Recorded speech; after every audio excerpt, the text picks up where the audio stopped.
ma jër tur sant ak yooyu. taxawaayam si wàllum politique ñëpp analystes yu bëri gis nañ ne que coow li ñuy génn da koo gën a positionné waat si opposition bi mu nekk sax le leader naturel de l' opposition ndax yow am nga gis-gis boobu. il faut être très prudent coow li mën na ko yàqal lu bëri. ah bon. oui wax naa la léegi ci début bi ne la am na lu ñuy théoriser yoo xam ne noo koy dégg sax ci ay partisans ak ñenn ñu ne moom la ñu àndal sama gêne gis nga buñ dugalee ci biir boppi Sénégalais ne woyi la fa nekkoon yàllaa xam en tout cas du viol mais la fa nekkoon daal la fa amoon daal yàllaa xam ça veut dire que ñu ngi théoriser que ne dara am na fa une fois dara am fa rek dañ koy disqualifier ci côté moral tey mun nañ ko bañ a jëg tey parce que combat bi contre Macky Sall la mais une fois Macky Sall bañ fi nekk ñu ngi fii desandool loolu day nekk ci seen xel te day nekk élément bu ñu utiliser contre ko moo tax bu ñu koy disqualifier nañ ko disqualifier ci lépp tuuma la maa ngi fa woon dara xewu fa mais une fois ñu construire dans la tête des Sénégalais que y a quelque chose là-bas parce que c'est un homme c'est un du viol mais kon kii la su boobaa sur le plan moral. mais ñi di wax loolu dañuy sukkandiku ne que si yoon bu nekkee si yoon rek la ñuy wax si yoonu Sénégal moom amul luñ ko mën a toppee. bu nekkee je parle côté politique. waaw mën nañ ko disqualifier côté yoon parce que nee na la viol il faut qu'il y ait surprise ak. non waxuma viol mais bu consentement amee. bu consentement amee sur le plan moral bàyyi fa sa ñaari jabar dem di wuti consentement loolu moral daf koy refuser. mais Ousmane Sonko kenn séntuwul su moom imam tamit. non du question imam mais lan moo tax moom mu weddi loolu moom loolu daf ko weddi. donc justement sëñ bi Dieng loolu laa bëggoon a ñëw ba léegi nag moom yaa ngi naan am na ñu koy wax mais moom ba léegi kenn dégg ko nag mu ne dara xewu fa siquma ak ndaw si dara. liñ may jiiñ la wax liñ may jiiñ maanaam viol bi déedéet néewul lañ may jiiñ de. liñ may jiiñ amul la wax lu leen ca premier discours am danee daa ñëw nekk foofu ñu maase ko mu noppi jug dem yoonam. waaw loolu la wax ci ñu premier discours maase la nga noppi dem sa yoon kay waxul ne def na fa dara li ma jàpp. non waxul ne def na fa dara mais ba léegi taxawul wax ne defu fa dara. waaw dama ne moom danee defu fa lu dul ñëw ñu maase ko mu dem kon kay defu fa leneen ça c'est très clair et net. dama ne attention nag dama ne est-ce que reer nga ne lekkuma dara nee nga réeroo point li ma bëgg a wax mooy man li ma gëm te bëgg ko théoriser en tant que xaritam mooy dara xew fa attention en communication buñ def ci biir nit ñi ne leen non Ousmane Sonko góor la way parce que du viol mais dara xew na fa loolu ñu ngi koy gaañ ça va retourner demain contre lui loolu moom bëgguma ko dégg nañ ko dindi nañ insister ci ne dara xewu fa Ousmane Sonko des que parce que am na ñoo xam ne bëgg nañ ko une bonne partie boo xam ne parce que dañ ko gis ci l'islam ban nga dem ba Fuuta fekk fa ay imam yoo xam ne dañ bëgg Ousmane Sonko ci seen biir xol ci lan lañ ko bëggee parce que l'islam waaye une fois léegi Ousmane Sonko nekk benn baal ma ci baat bi benn vulgaire koo xam ne si day def loolu mel ni kii truc su boobaa amul différence ak politique yi presque te différence boobu moo attiré ñeneen ci moom nañ dindi loolu ci biir boppi nit ñi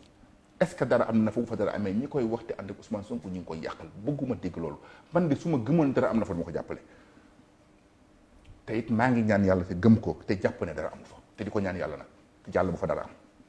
merci beaucoup. waaw mais dalal naa la fii sëñ Modou Bousso Dieng ngay xam ne que am na yenn dimension am te nii sax boo fa àggee nga mucc si jigéen mën naa jafe. waaw te Ousmane Sonko àggul si dimension yooyu. dama ne jour boobu sax fii tolluwaay la woon. ngay jël misaal sax. ba tey waxuma ne def na fa dara de. non waxoo loolu mais li nga wax nii tamit. dama la wax ne la Ousmane Sonko bañ a nekk maasum kii xam na luy maasum yonent yi rek ñoo ko nekk ñoo mucc ci bàkkaar mais je vous parle sur le plan politique waxuma la sur le plan religieux. waxuma la sur le plan juridique sur le plan politique laa la wax si éventuellement dans la vie Ousmane Sonko accepte wala ñu établir que def na ko il perd la majorité de son monde politique te su boobaa it il serait très vulgaire maa ko wax bugguma loolu. commission bi gouvernement bi nañ génne xeli nit ñi ci ne Ousmane Sonko def na fa dara nañ gëm ne Ousmane Sonko defu fa dara nañ jàpp loolu. commission bi gouvernement bi annoncé si mbir mi nag ndax jàpp nga ne c'est pertinent. bon je sais pas. commission d'enquête bi mënuma xam ëllëg lu muy doon ndax xawma commission mais lu jëm ci wàllu yoon lu yoonu commission yu leen ci leer lu ko fekkee ñoo ko mën a yem dañuy gëm mbaa ñàkk gëm c'est tout soxna si li mu wax da nga koy gëm wala nga ñàkk ko gëm man déglu naa soxna si déglu naa Ousmane Sonko man gëm naa di Ousmane Sonko wax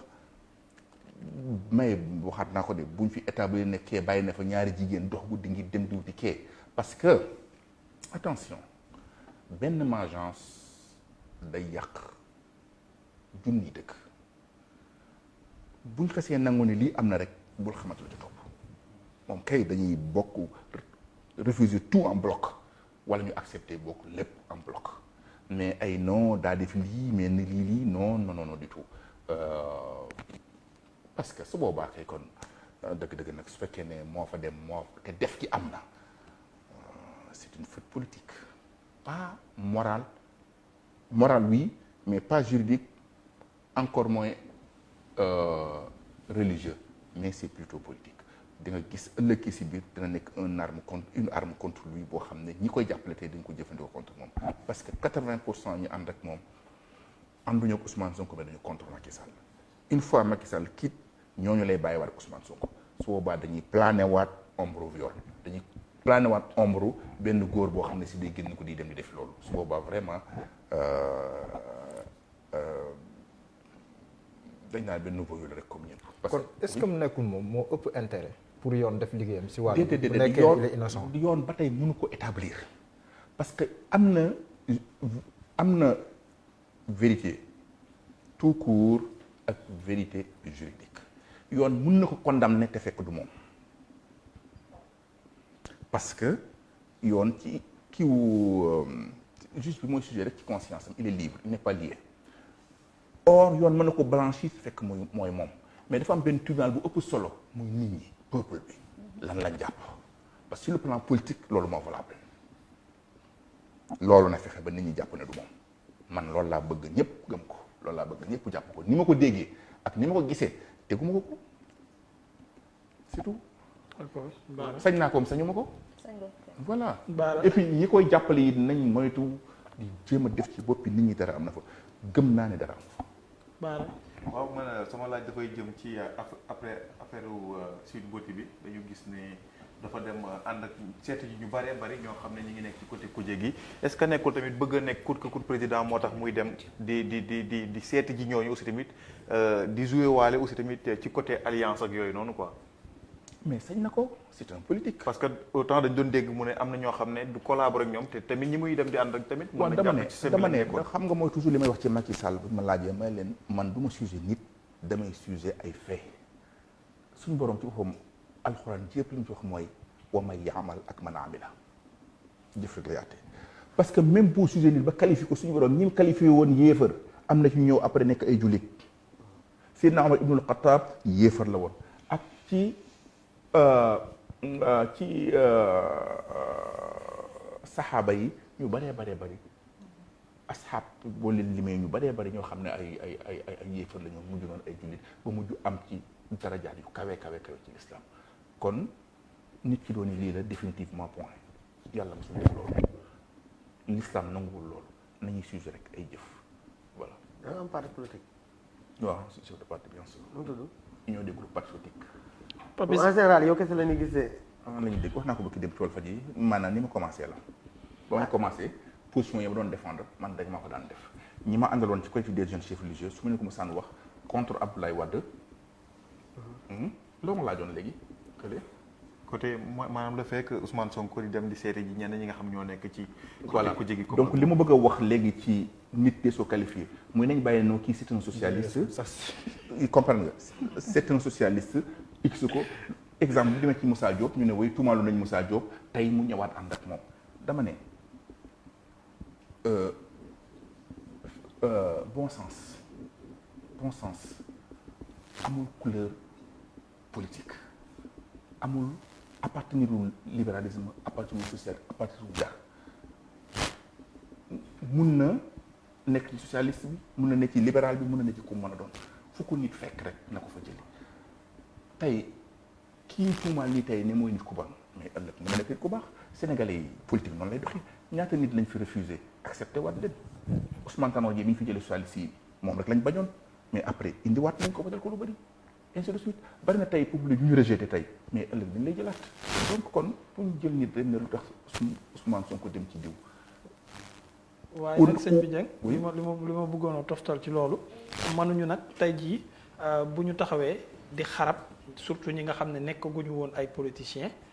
parce que damaa jàpp ne fii tembe nii Ousmane léegi nag politicien pur politicien la da daan taxaw ci langue gi di ñu wax ci bokk na ci ñu war a changer ci système bi mooy politiciens yi transhumance buñ ñu waxee lii tey bu subaa ñu wax ñu leneen bu ñu xarab yi kii tey bu subaa ñu xarab kee tey mën naa joxe exemple ci maître Moussa Diop bi nga doon wax dafa yàggul dara ñu gis leen moom ak Barthélémy Dias ñuy xarab maître Moussa Diop ñu toog quelque fan ñu bëgg ñoo gëmloo waat ne kooku ku baax la mënoo taxaw nañu président yi fi jaar 60 ba jon yàlla tey dañ leen a war a fusiller parce que ñoo yàq Sénégal ñu gis la après nga àndaat ak maître Ablaye Wade bëgg ñoo gëmloo ne kooku opposant bu baax la politicien bu gënoon ci réew mi la dañoo def erreur ci wàcc bi ñu ko wàcc wax yi dafa war xam nga loolu lan moo ciy parti erreur bi mooy parce que il a sujet des personnes dafa waroon sujet ay acte ni diw mi def nañ fi lii li muy def baaxul loolu dina ko permettre ëllëg su defaatee lu baax mu apprécier waat lu baax li mu des ci apprécier mais ci diggante bi ñooñu mais lan nag def nag lu mu fi war a apprécier mais dama ne soo fi defee moo tax may la erreur la loolu dafa juum comprendre nga erreur la kon baax mais boo sujet nit daal ni diw baaxul ëllëg mën naa dikkaat def lu baax ñëpp ne fàng te doo mën a waxaat ni nit ku baax la moo tax nañ naan diw def na lii baaxul est-ce que kon du gaaw a wax gi kon la war a baax non loolu communication sénégalaise la xam nga politiciens yi am nañ benn erreur mais toujours dañuy chercher à plaire dañuy wut lu neex nit ñi man nee naa leen un vrai leader d'opinion ce n'est pas quelqu'un qui suit l'opinion nga xam ne si comme ni ko suñ politiciens yi defee opinion yi fu mu jëm rek fa lañ jëm bi ñu jàpp Karim Wade nañ ko jàpp ñëpp ne Macky Sall woy nañ ko jàpp tey opinion yi fu ñu jëm rek pouvoir fa lay suivre non un vrai leader d'opinion mooy ko mën a taxaw orienter l'opinion bi jël une position impopulaire comme man exemple ni ma koy defee man xëyoon naa ne leen Touba en 2000 mais leen Abdoulaye Wade li muy def baaxul ñu ngi utiliser tarixa murit ci ay erreurs contrairement à l'islam te murit égal islam da commencé man saaga kii dafa réew kii day chantage 12 ans presque ma xeex ak moom ba ñëpp fekk ma ci nag Wade même bu ñëwee Touba dañ koy oublier ñu agsi en 2012 janvier ma xool leen mooy leen Wade ak Macky Sall je préfère Wade ne booy bi fayati nañ ko ñu ne jox nañ ma 250 millions ñu dem 4 mois rek ñëpp fekk si ma dañ ne wax na dëgg de dallu Wade sax gën Macky Sall donc il faut un leader d'opinion une personnalité d'opinion pouvoir orienter l'opinion changer l'opinion ni lii du dëgg lii ngeen gëm nit ñi vous avez tort bu leen gëm nangam donc loolu mooy leader d'opinion mais nag su fekkee ne da ngay bëgg lu neex nit ñi xëy na foofu la Sonko tombé woon xëy na ñi mu doon waxal loolu lañ bëgg a dégg wala or boobu warul woon sujet personnel Abdoulaye Wade mais dafa waroon wax ne Abdoulaye def na fi yoo xam ne doy na waar waxit li fi Abdoulaye Wade def lu baax loolu moo koy permettre ëllëg mu mën a revenir at apprécier waat ay faits. merci beaucoup. Amath man damay ñëw ci côté politique. est-ce que yéen ci niveau bi may waxee. waaw. yéen a may comprendre non mu ngi jàll yéen a may comprendre non mais oustaz ñun nekk ñu fi pour d'accord ak yow de yow da ngay wax rek ñu bàyyi sénégalais yi mais comprendre je dirais comprendre. waaw mu ngi jàll non bu sénégalais yi comprendre rek baax. c'est une question de niveau mais sénégalais yi je parle aux sénégalais à travers votre personne. non mi ngi jàll yéen a ngi comprendre. waaw man bàyyi naa gars yi ñu comprendre. jéem ma see comprendre dara. man fi mu bëggoon ñëwee mooy politique ak diine ndax sànq yaa ngi wax ni. ak diinu wa siyaasa waaw ndax sànq yaa ngi wax ni Ousmane Sonko am na ñoo xamante ne dañ koo bëgg ndax tout simplement diine bi nga xamante ne moom la fësal léegi ndax jàpp nga ni bés mën na ñëw nit jóge ci juma jiite fa ba pare dugg palais nekk président wala sax ñu am président boo xamante ne dafay jóge ci këru diine yi fi nekk. li fekk amuñu ko duñ dem fenn fekk amuñu ko duñ dem fenn xam nga lan la ñuy def. dégg naa Mouhamed a exprimé le terme éternel recommencement Abdoulaye Wade bi muy yoon gisoon ko Messi Abdoulaye Wade am na ñu jaraloon dee finalement bi ñu ko fiy génne gis nga am na 12 morts Macky Sall am na ñu taxawoon ni mu yaroo tekki seen bakkan mu falu tey fu mu jaar dañ koy yuuxoo gis nga Sonko mi ñuy def noonu it bu wutul fa lañ jëm ak moom parce que bis bu faloo exemple parce que nit ñi dañuy ñëw nit rek ne Messi la duñ mën a analyser def la situation lii la def ci lu baax lii la def ci lu baax lu apprécier mais dañ koy apprécier ne lu mu def baax na parfois certains me disent que comprendre wuñu ce discours tey da ngay wax ne Macky Sall lu baax su ma leen waaw parce que dama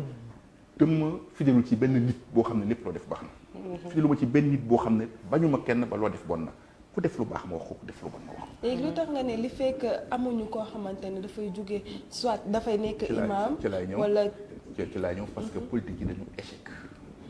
depuis Senghor ba léegi luñ la fi wax du dëgg koo ci gëm à la fin di nga xam ne duñ tudd mais kilifa diine itam ñoom ñu ngi fi woon de. non parce que mais kilifa diine yoruñu pouvoir. amuñu benn responsabilité. lan moo tax ñu war a xaar homme politique yi nekk fii di échec te ñu non waroon waaw parce que dafa am benn liggéey boo xam ne man ci laa nekk nii exemple te réussir guma ko. muy tant que ci mentalité sénégalais yi. préféré wuñ nitu diine. xam nga sénégalais la sénégalais yi hypocrite ci ñi ma ko sañ a wax.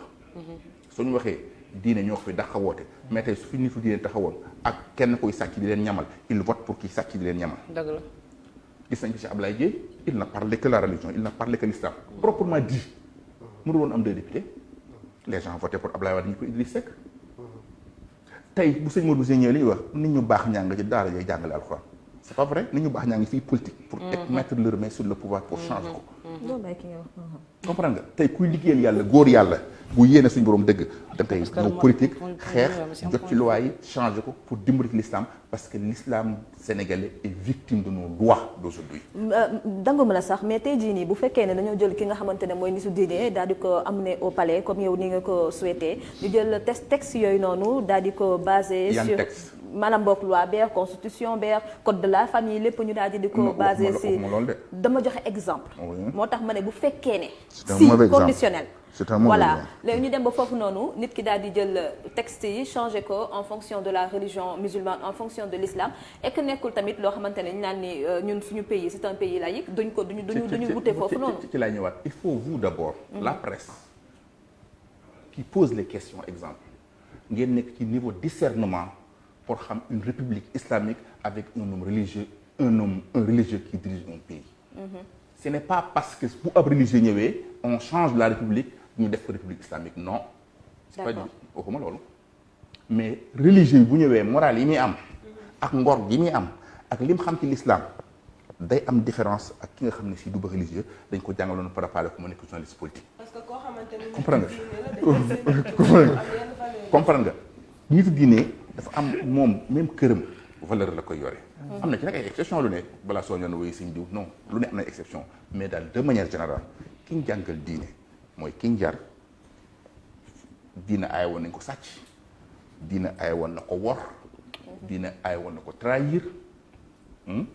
yooyu yëpp amoon na ko ba pare kooku bu ñu ko dénkee mooy gën a mën a sàmm ci politique bi nga xam ne moom amul benn qualité religieuse foofu laa ko teg mais ce n'est pas parce que bu ñëwee jumhuriya bi ci boppam dañ koy def jumhuriya islamiya déedéet jumhuriya mën na nekk des ni mu nekk jumhuriya Allemagne mooy pays laïque ba pare dirigé par un religieux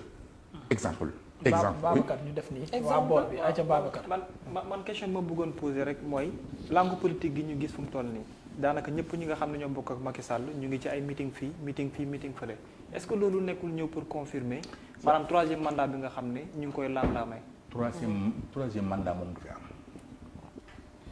est-ce que lu seen bëbët ak li nga xam ne ñu ngi koy amal ak bëbët c'est que ndeysaan excellence El Hadji Macky Sall yu highness dañ koy nax rek chaque fois parce que nax mooy dañ koy nelawal parce que bi mu ñàngee waaye yow gars yi dañ ñëpp a cët même débat yi dañ ko daw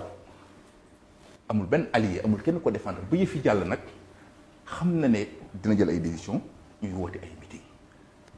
di wane dañoo fidèle ci moom te ñooñu bi ñuy jàng dañu daw dafa am ko ñëwoon ci Sëñ Tuubaa rahmatullahi alayhi wa anhu ne ko damay fital jihaad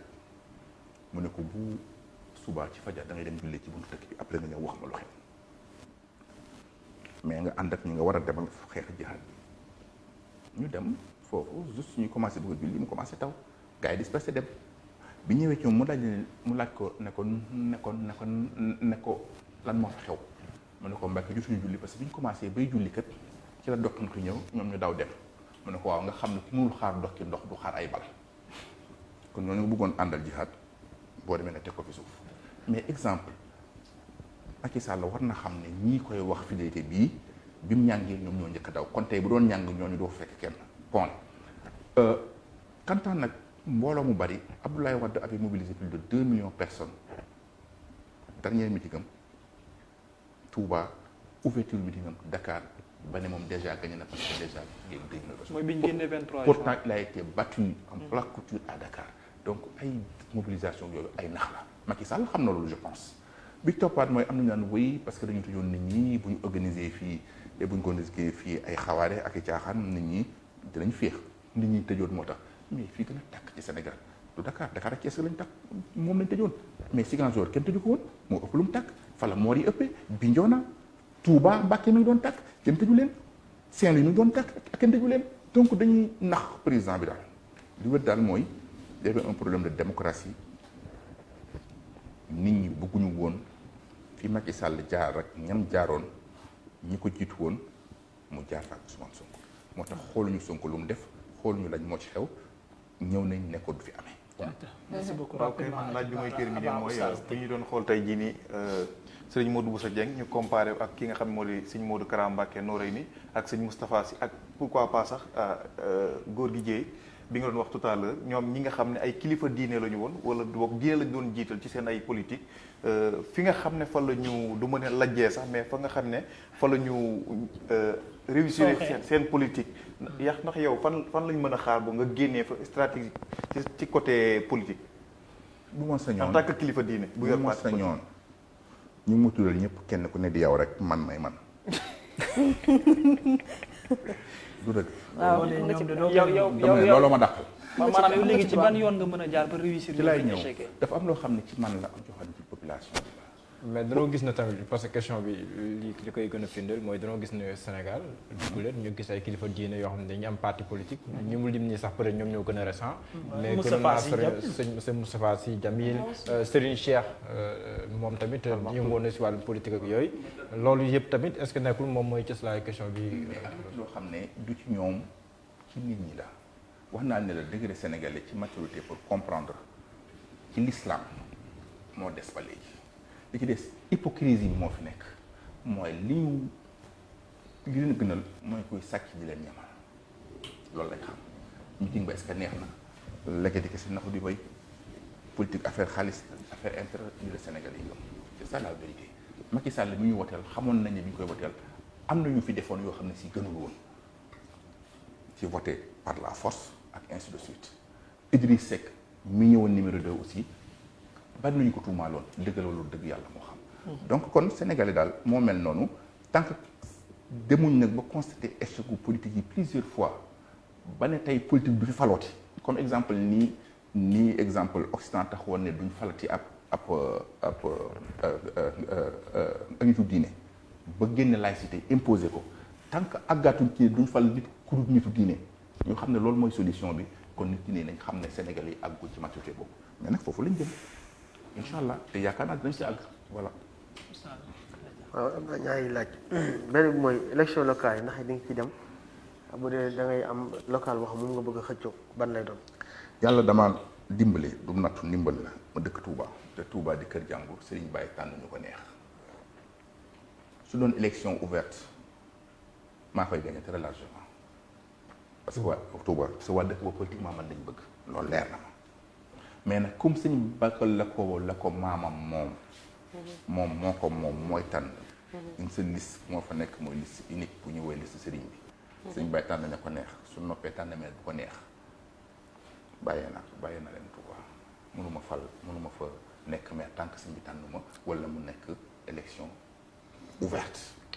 donc dans ce cas précis kon man les locales ne me concerne pas te it bëgg a falu feneen jaraluma bàyyi Touba nag bëgg a falu lenn lu mu mën doon ci àdduna jarul mu bàyyi Touba.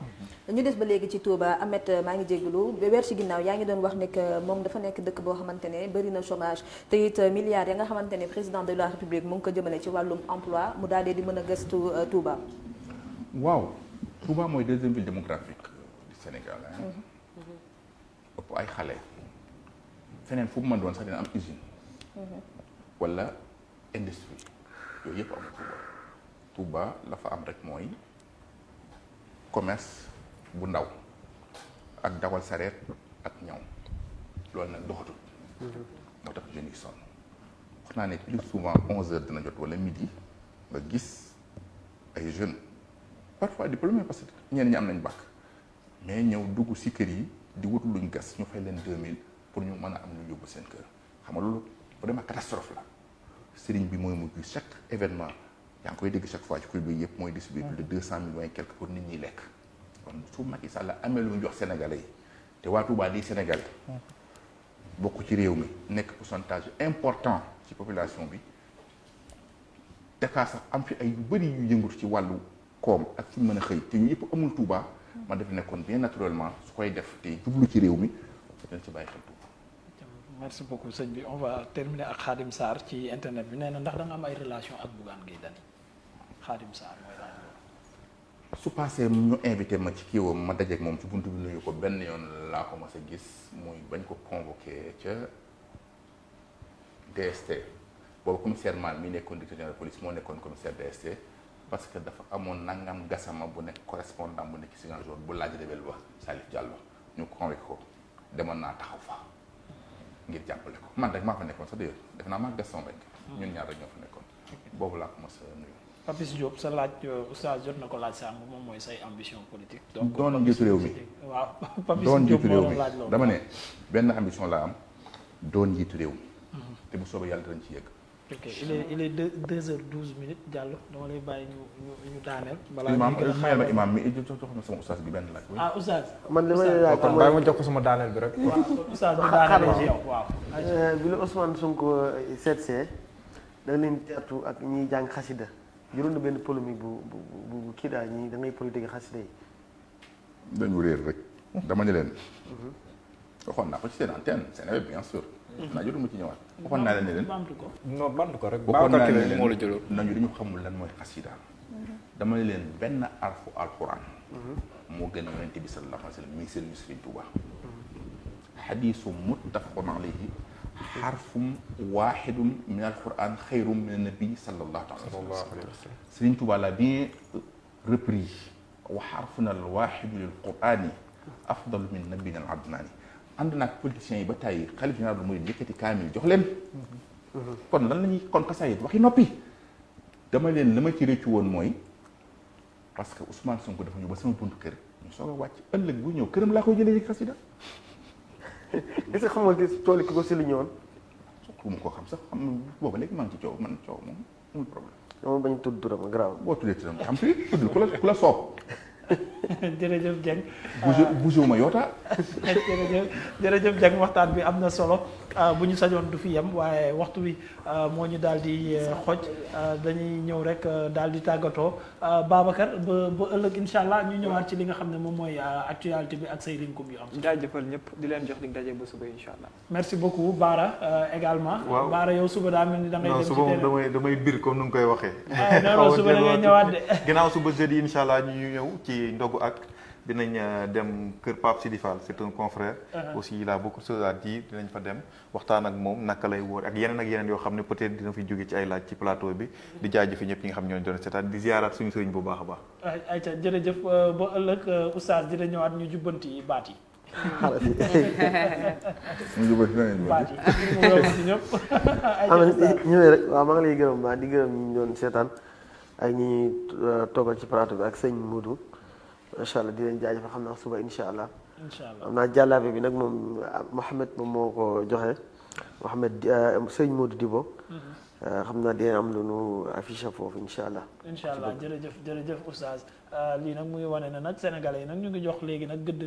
diine ji oustaz yi léegi dañ leen di solal. am na ay sponsor yoon la da ci lañ bokk fi mu toll nii nag sëñ bi Dieng waxatoo leen waaw léegi loo teg oustaz si nag xanaa nag bu non daaw ñu leen solal man kañ dama encouragé li ñuy def xam nga léegi lu gën a bon mooy daal ku ci am sa xar muy màggat wala nga ne joxal oustaz ku ci am yére boo ko joxal oustaz yi dañoo am valeur.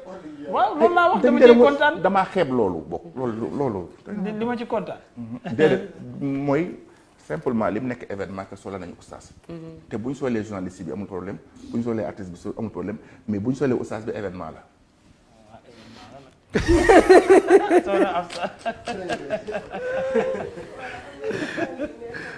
macha allah mbégte la woon toog ak yéen jannoo ko suñu mbokk internet yi xanaa ñu joxe leen rek dig daje ëllëg bu soobee suñu borom. ayca moom ëllëg dina fi teewaat incha allah ñëw ci li nga xam ne moom mooy Ramadan 2 damay bàyyi rek Astou Diagne mi nga xam ne léegi moo farak askan wi nga xam ne lépp luy duppe ci wàllu koor geeg solidarité bi ak dimbalante bi ci mbedd yeeg gox yeeg goxaan yi moom ngeen ciy àndal muy Astou Diagne ma bàyyi la rek nga tàggatoo ba beneen yoon incha allah. effectivement Ahmed ni nga ko waxee noonu la man tout le temps damay am mbégte ak contentement di wàcc si li nga xamante ne mooy tali bi di gis moment de partage yi nga xamante ne mooy am si mbedd bi sénégalais yi di ko jàppalante seen biir donc dama leen di jox dig daje rek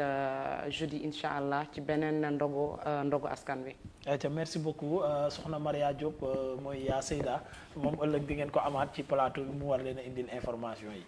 Voilà Ameth Ndoye merci beaucoup xam naa suba moom balaa maa commencé infocor damay muslu ci seytaane ndax làmmiñu Ameth Ndoye mais wax saa su nekk yaa Seyda may tam nag balaa maa juumaat di remercier ki nga xamante ne moo jaar ci musóor bi di Bintoulaye Chic di remercier tamit ñi nga xamante ne ñoo ngi doon seetaan ak tamit suñu gan bi di sëñ Modou Bousso Dieng li ma ko bëggoon laaj nag bëri woon na surtout place su jigéen ci programme politique am mais malheureusement waxtu bi daf ñu tënk xam naa dinañ amaat beneen jotaay merci beaucoup et à demain inchallah. merci beaucoup di gërëm bu baax a baax Sadikh Ndiaye maa ngi lay gërëm bu baax a baax di gërëm képp ku àndoon ak ñun ci suñu plateforme digitale yëpp sëñ bi maa ngi lay sama beneen oustaz bi donc Mouhamad maa ngi lay bàyyi rek nga tàggatoo gars yi ba ëllëg incha allah. waaw Ameth jërëjëf mu sant la amoon mbégte lool teew si mbégte koor sant ñu bokkoon plateau ñu doon teewlu sant surtout suñu invité sëñ Modou Bousso Dieng si disponibilité bi ak si yéwén bi si xam-xam bi macha allah c'était un plaisir sëñ Modou Bousso Dieng. ok jaajëf man nag sëñ bi ma bàyyi la rek nga tàggatoo ak mbokku jullit yeeg mbokku taalibe yi ak nuñ koy waxatee seen militants yi donc yow am nga ay mbokku jullit am nga fi ay taalibe am nga fi ay militants ma bàyyi la nga tàggu leen. waaw maa ngi gërëm yàlla xam nga Sénégal nag moom sumay xarit lañu parce que bokk na ci fi mu ëpp lu may apparaître presque ñuy nit ñu baax di def liggéey bu rafet muy fii muy Touba muy feneen wax dëgg yàlla leen gërëm di leen jaajëfal te kontaan bu baax ci yéen nag te daal di leen ñaanal te di leen yéene vraiment ngeen gën a jëm ci kanam maa ngi leen di gërëm di leen sant asalaamaaleykum wa rahmatullah. merci beaucoup jërëjëf mu nekkoon Serigne Modou Bousso Dieng nekkoon ganu mbégte koor gi tey di jaajëfal képp ko àndoon ak ñun ëllëg dinañ ñëw ak beneen gan Cheikh Gueye la Mouhamed Diallo di dalal di maire bokk ci li nga xamante ne ni moom mooy taxawu Sénégal bu Khalifa Sall donc monsieur le maire Cheikh Gueye moom la ñuy dalal suba incha allah ci jotaay bi mu war a ànd ak ñun ci waxtaan bu am solo ci mbégte koor bi niki noonu suba li nga xam ne moom mooy ndogu ak je pense Aïcha Thiam mooy def ndogu agam suba incha allah moom tamit dinañ ànd ak moom ci ku muy ndogondool xam naa ëllëg dinañ leen indil surprise boobu ma leen di jaajëfal yéen ñëpp ñu àndoon ak ñun di jaajëfal ñi nekkoon ci xarala gi ba ngeen mën ñu gis di ñu dégg en même temps Omzito moo nekkoon ci son bi régie bi réalisation bi Medoune Gawane Fall ci cadrage bi ki nga xam ne moom mooy Aliou Ba feggoog Babacar Ndiaye ak ki nga xam ne moom mooy Modou ñoom ñoo ci jàpp ci liggéey bi ba mu yemb di jaajëfal waa service commercial waa direction bi ak Mouhamadou Diallo mi nekkoon ci coordination bi di leen jox dig daje ëllëg incha allah am aw